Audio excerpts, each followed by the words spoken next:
Vamos a grabar. Gracias. Bueno, nada, hago un resumito de un minuto de lo que hablamos hasta ahora, que es que las preguntas de hoy vamos a ponerlas.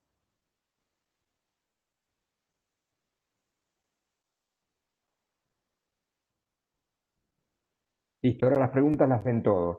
Bueno, hasta ahora lo único que estuvimos hablando fue cómo se encuentran los objetos de una aplicación y básicamente lo que estuve diciendo en la larga media hora que pasó es que hay dos o tres heurísticas. La más común es usar los sustantivos como objetos y las acciones eventualmente como métodos, pero que las clases correctas de la aplicación suelen encontrarse o por experiencia, que uno la obtiene, por ejemplo, leyendo heurísticas que ustedes van a aprender durante todo este tiempo, o en el ciclo incremental iterativo de desarrollo de una aplicación, uno va descubriendo cosas que faltan, porque, por ejemplo, los objetos que tenemos son monolíticos, etcétera, etcétera.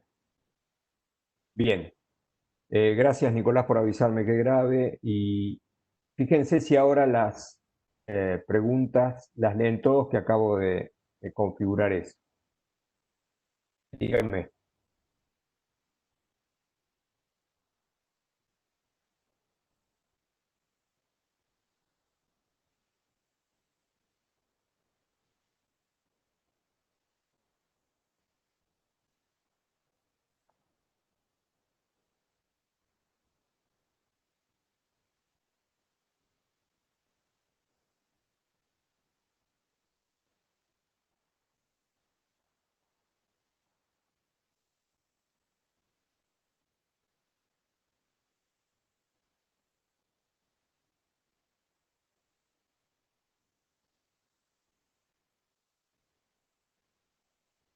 Otra cosa que dijimos, mientras ustedes piensan que preguntar, es que lo que estamos viendo en el ejemplo, el globo, es que la construcción de una aplicación con objetos, de una aplicación real, en general procede en una línea muy horizontal en la cual, a partir de ciertos objetos que descubrimos, de imaginarnos incluso cómo va a ser la interacción del usuario final con esos objetos, vamos escribiendo métodos sueltos de distintas clases, como hemos escrito los agregar Glover o agregar pedido o agregar, perdón, producto o agregar negocio, y después escribimos el initialize.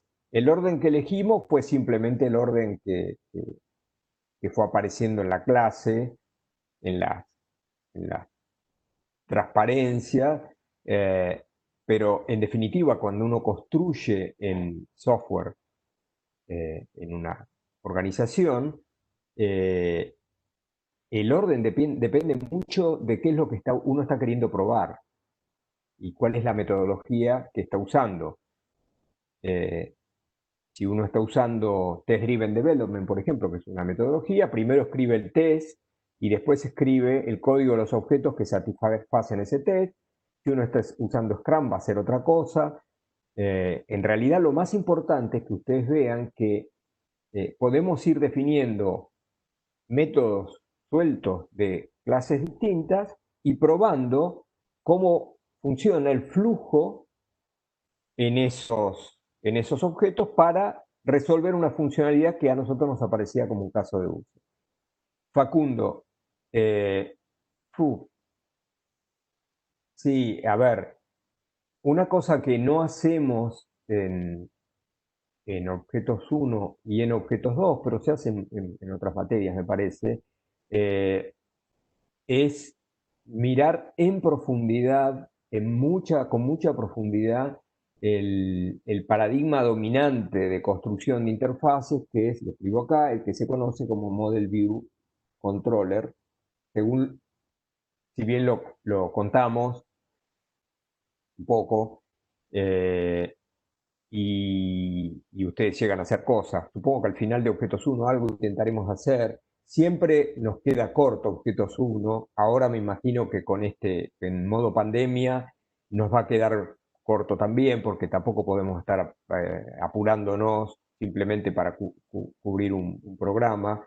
En Objetos 2 algo damos de Model View Controller, pero es un tema muy importante para cualquiera que construya aplicaciones interactivas, porque es el paradigma dominante en cualquier tipo de plataforma, web, móvil, etcétera, y con la gran cantidad de variantes que tiene, según el framework de desarrollo que uno utilice, conocer la teoría que hay abajo del Model View Controller es fundamental. Ese es un tema que nos queda pendiente. Y bueno, también damos poco, digo, que tiene importancia académica, ¿no? Damos muy poco de cómo medir si un diseño es bueno, cómo medirlo formalmente, ¿no? Como una vez que ya tenemos un diseño, que tenemos el sistema funcionando, etcétera, etcétera, cómo medir en serio si el diseño es bueno. Pero en Objetos 2 damos refactoring, que es una forma de mejorar el diseño en términos incrementales, que es un tema útil.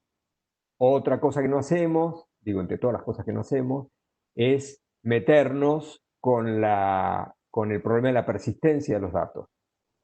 Es un tema fundamental en cualquier aplicación real, que es cómo hacemos para que esos objetos persistan en un almacenamiento cuando el paradigma que se usa para almacenar y hacer consultas sobre los datos suele ser un paradigma diferente, como por ejemplo son las bases de datos relacionales. Hay una buena cantidad de material teórico respecto a cómo persistir objetos en forma relativamente razonable, transparente, etcétera, etcétera, que nosotros no llegamos a dar para nada, pero algo de eso dan en, si no me equivoco, base de datos 1 en tercer año. En el pasado, los 90, principios de siglo, había algunos productos que eran base de datos orientados a objetos, en donde la persistencia era transparente, pero ese tipo de productos prácticamente desapareció del mercado y ahora lo que hay es una especie de situación esquizofrénica donde uno piensa la funcionalidad del software con un paradigma y almacena los datos con otro paradigma. Inti, bueno, sí, en términos de eficiencia, eh, C como lenguaje de programación sigue siendo el lenguaje más eficiente en términos de performance. En realidad, eh, cualquier lenguaje cuyo código es ejecutado, cuyo código de máquina es ejecutado por una CPU, el compilador de C te genera un código de bajo nivel, es más rápido que un programa escrito en un lenguaje que se ejecuta sobre una máquina virtual, como podría ser Smalltalk o Java, en el cual los compiladores, en lugar de generar un código de una máquina física, de un procesador Intel o el que fuera, generan un código que es portable y que es un código interpretado por un programita, que es un intérprete, y que entonces lo que termina pasando es que es más lento porque tenés ahí una sobrecarga. Tiene que ver mucho más con eso que con la naturaleza del lenguaje. Todos los lenguajes que terminan generando programas interpretables, desde el viejo BASIC hasta Smalltalk, tienden a ser más lentos desde el punto de vista de la performance de la aplicación. Lo que, lo que entra en juego ahí es cuál es la velocidad que nos interesa en cada uno de los pasos que tenemos desde que la aplicación se concibe como una idea hasta que la aplicación se ejecuta y cuál es la necesidad de performance que tenemos en la aplicación final. O sea, si la aplicación final es un artefacto en donde vas a tener que calcular dónde tirás con un láser o con un dispositivo físico un rayo a por ejemplo, a una herida para curarla o a un tumor para tratarlo, en ese tipo de aplicación lo que vos vas a necesitar es un nivel de performance al microsegundo, porque una vez que enfocaste con la cámara, eso tiene que ser instantáneo. Y lo que vos tenés es una aplicación interactiva en la cual el tiempo de respuesta de alguna manera está mediado por la web, las comunicaciones, el tiempo de respuesta del usuario que está sentadito acá y que mira a ver qué es lo que pasó, ahí el microsegundo dejó de ser importante. O sea, si alguien se pone a hacer una aplicación interactiva tipo web en C, por ejemplo, está loco, porque va a tardar muchísimo tiempo en desarrollarla, le va a costar muchísimo tiempo mantenerla y la enorme diferencia en performance, porque es enorme diferencia en performance, no la va a percibir nadie. No la va a percibir nadie. Tiempo atrás, esta era una discusión súper común, ¿no? Tiempo atrás me refiero a hace décadas. No, pero si es más eficiente, ocupa menos memoria y los programas son más rápidos. Sí, sí, sí, eso es cierto. Es absolutamente cierto. Más rápido y ocupa menos memoria. Pero si ustedes se ponen a ver en la tecnología que usamos hoy, la, comillas, memoria primaria o secundaria que hay en el mundo, servidores de Google, de las nubes de todas las empresas que proveen servicios, que son cantidades de, no sé lo que hay arriba, el terabyte, pero de cosas así, enormes, pichulear unos bytes para programar en el lenguaje C, por ejemplo, porque Java, Smalltalk, Python, cualquiera, te ocupa la memoria brutalmente, es, es como una locura si lo que estamos construyendo es una aplicación donde la performance eh, que tiene que ser instantánea frente a una aplicación interactiva común y corriente como esta. Bueno, la de aplicar rayos también es interactiva, ¿no? Pero quiero decir, una cosa es un dispositivo que controla la trayectoria de un cohete, un satélite, de un misil, donde ahí el tiempo que se toma el intérprete en procesar lo que está pasando significó un milisegundo que termina marcando la diferencia entre éxito y fracaso. Si lo que estamos programando es globo, en donde lo que hay es una persona enfrente que está con el mouse y que tarda un segundo, ni hablar si la red es lenta, bueno, ahí lo que tenemos que hacer más eficiente es el proceso de desarrollo, mantenimiento y evolución de la aplicación. Gonzalo,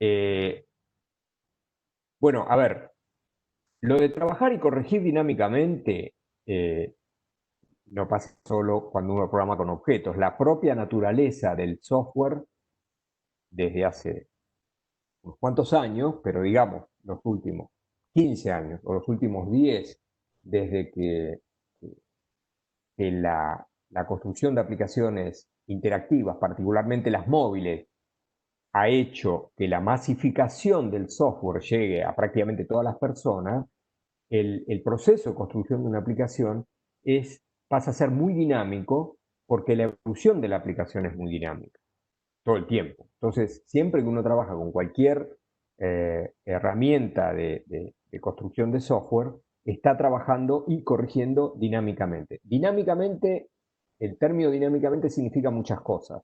Puede significar que el proceso de construcción, desde que nos dijeron qué es lo que hay que construir, hasta que sacamos un release de la aplicación, una versión de nuestra aplicación, se realice en forma de ciclos, en donde en el medio de un ciclo tranquilamente puede aparecer el cliente y decirnos, ah, y además me gustaría tal cosa, o esto que estamos haciendo vamos a hacerlo distinto. Eso significa que el código que nosotros estamos construyendo no podemos asumirlo nunca, ya nunca más. Siempre fue un error hacerlo, pero ahora es una catástrofe. Como es un código que una vez que lo escribimos va a quedar siempre así. El código es dinámico en el sentido de que nosotros como desarrolladores lo tenemos que editar, corregir, extender en forma permanente. Particularmente cuando trabajas con objetos, la propia naturaleza de la descomposición en objetos, que a su vez tienen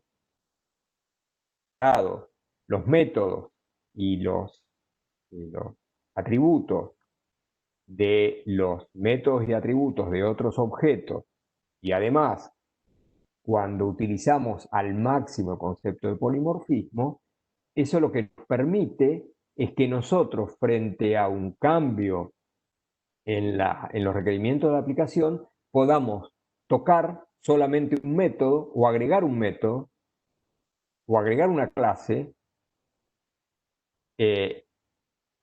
solamente eso, y con eso conseguir una extensión del software. Entonces lo que ocurre es que lo de dinámico se hace más fácil. Si además, si además estás trabajando sobre un ambiente con una herramienta, podría ser Faro, por ejemplo, que te simplifica la vida de forma tal que, por ejemplo, suponete que yo lo que estoy haciendo mientras hablo con ustedes en esta clase, yo estoy haciendo evolucionar el sistema de Webex, ¿sí? Y entonces me doy cuenta, acá, en este proceso que tenemos, me doy cuenta que el chat, hay algo del chat que no me gusta. Por ejemplo, que no aparece, bueno, acá sí aparece, pero que no aparece la hora en que se hizo una pregunta.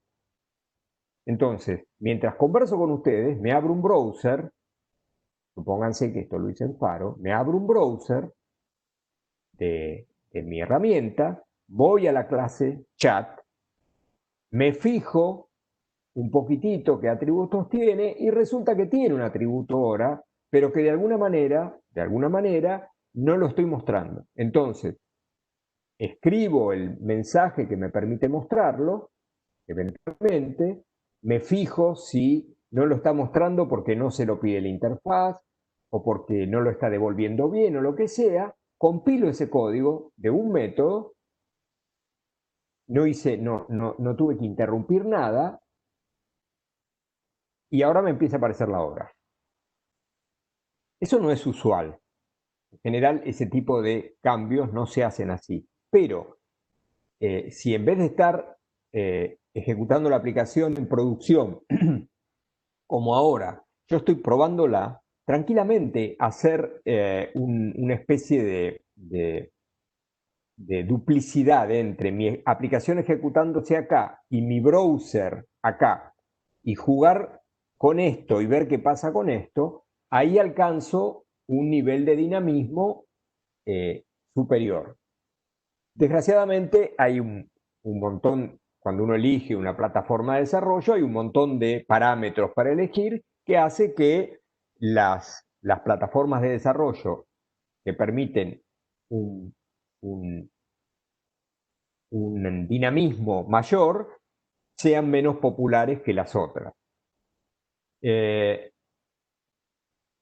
Sí, a ver, Smalltalk Smalltalk, todos los dialectos de Smalltalk son extremadamente eficientes. Yo creo que se comparan bien con otros lenguajes tipo Java. Lo que pasa es que eh, en la elección de las herramientas con las cuales construimos software, en la elección de cada una de los que eligen herramientas, hay una buena cantidad de factores que hacen que ciertos lenguajes o plataformas sean más populares que otras, Java, por ejemplo, se volvió extremadamente popular a fines de los 90 porque era el lenguaje que venía naturalmente en las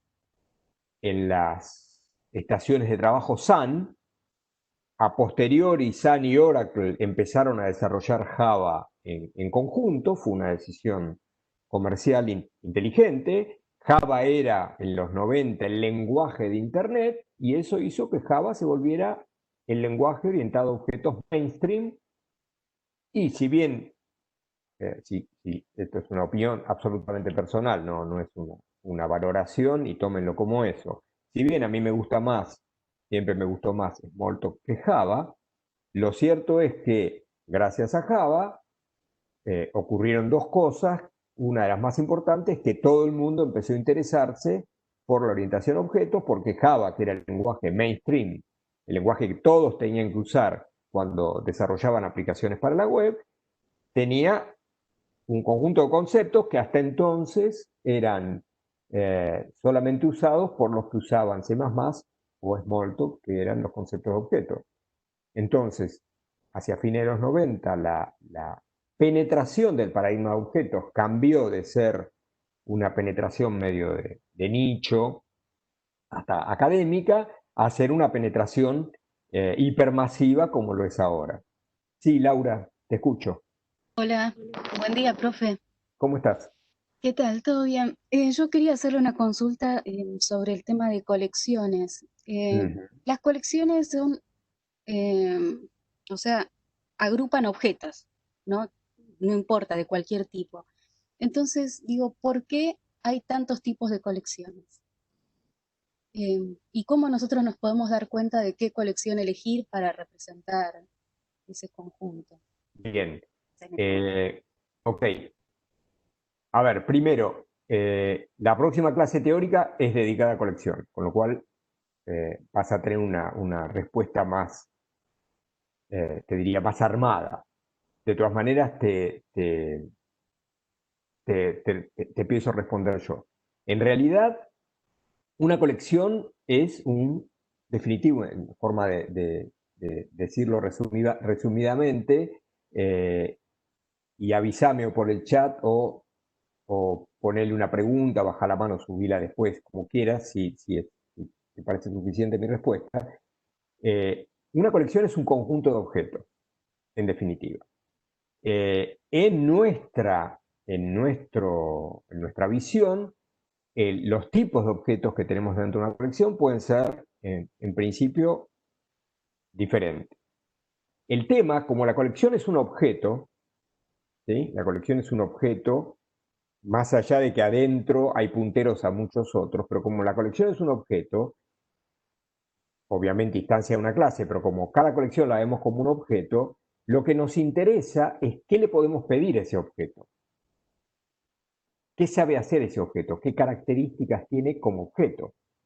Por ejemplo, podemos organizar a los miembros de la colección de forma con un índice, ¿sí? De manera que podamos decir, quiero el objeto que está en la posición 4.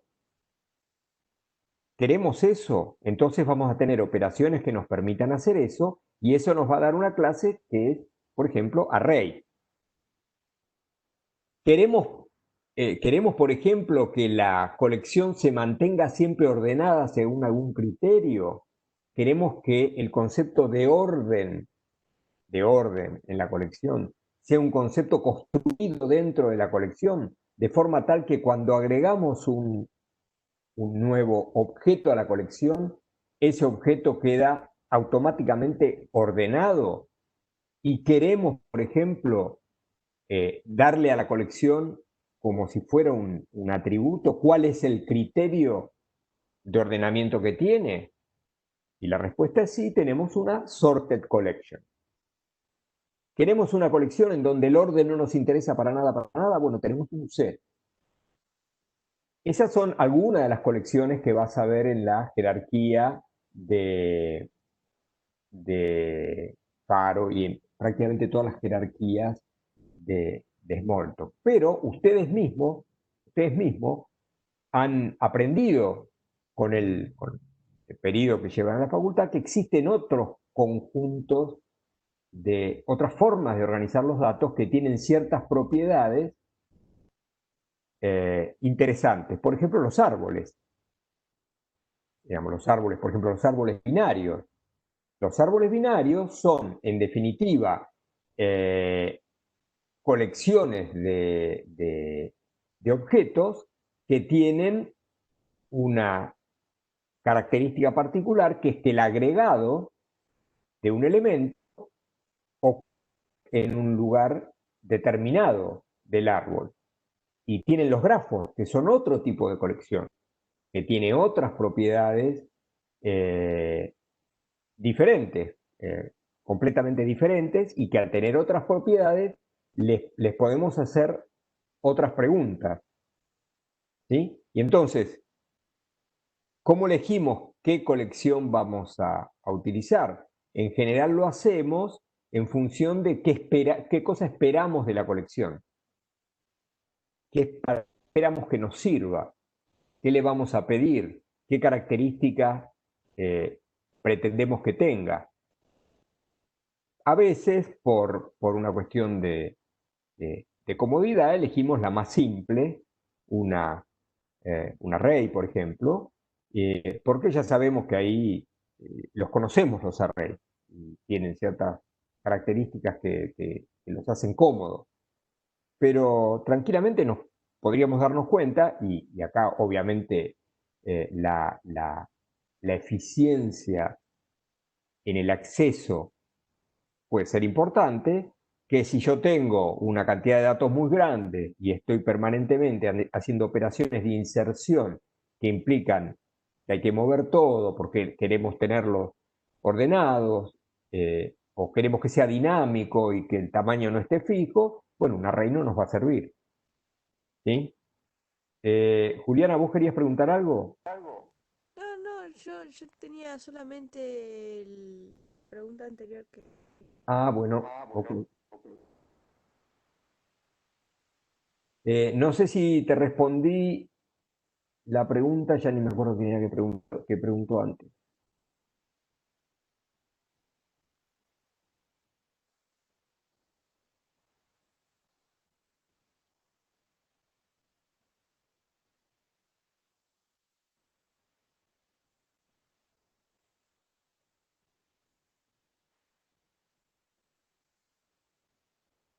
Laura, ok.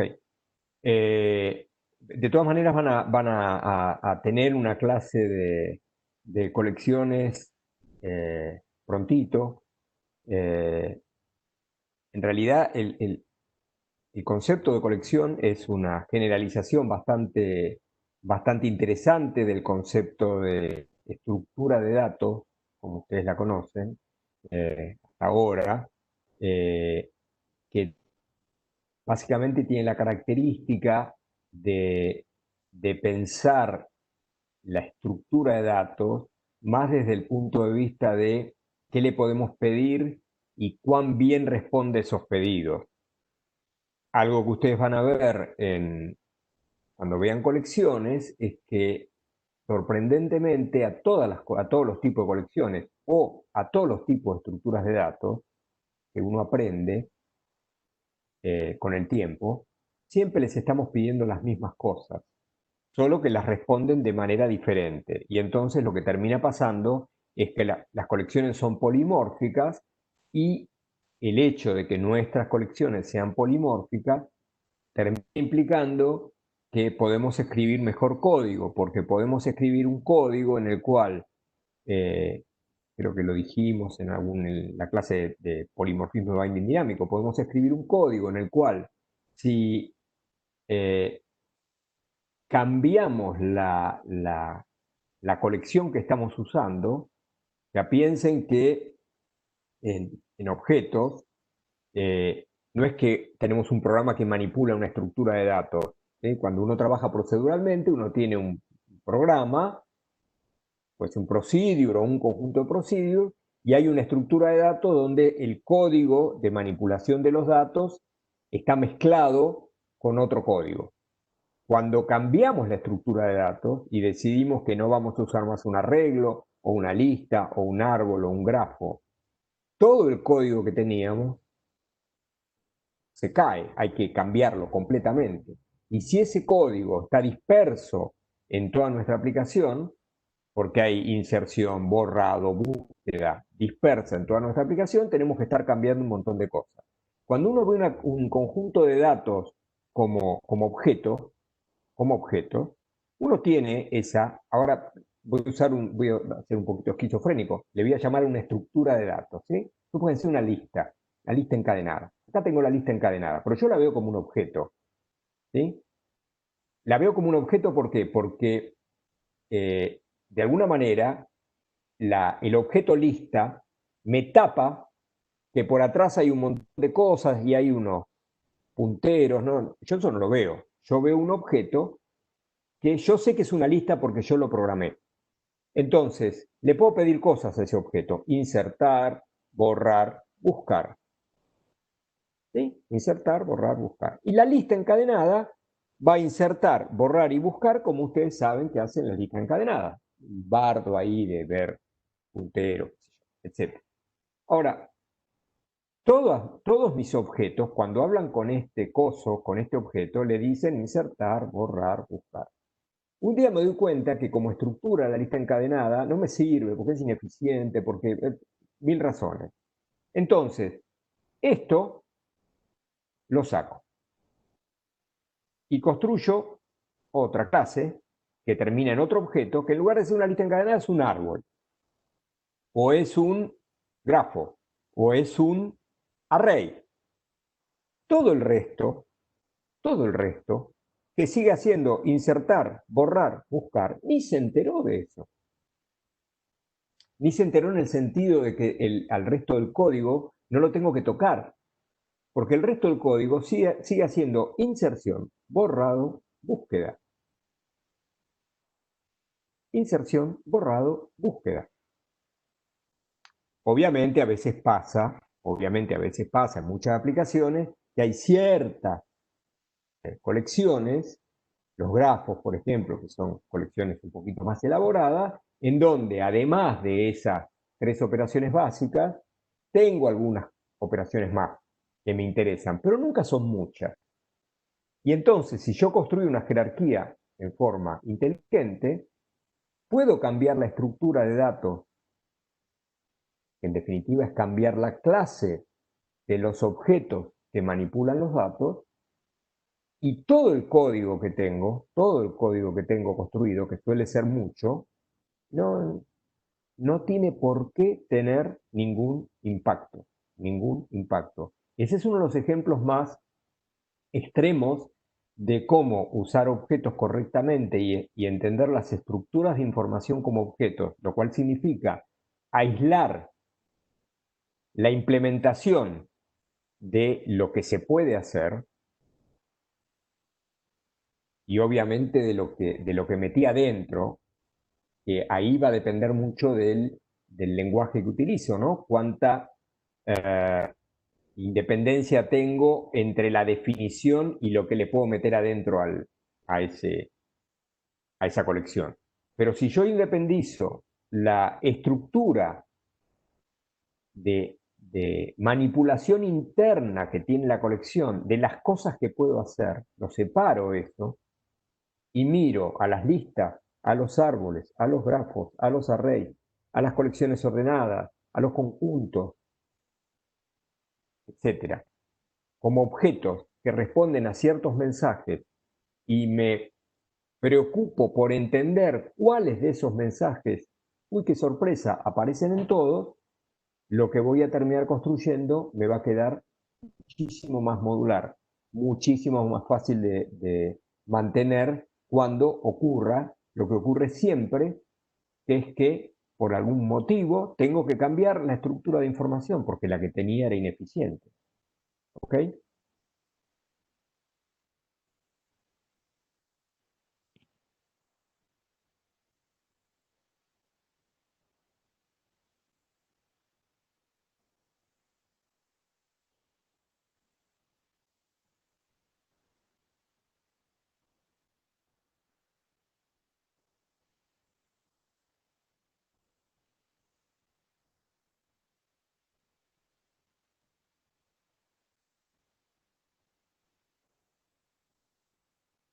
Muy bien, gente, si nadie tiene ninguna pregunta, vamos a terminar acá.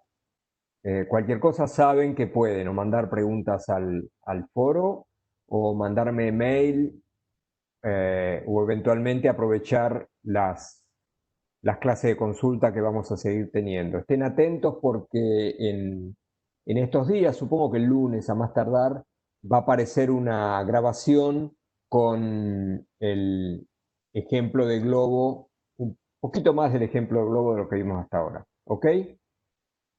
Si nadie quiere decir nada más, corto la grabación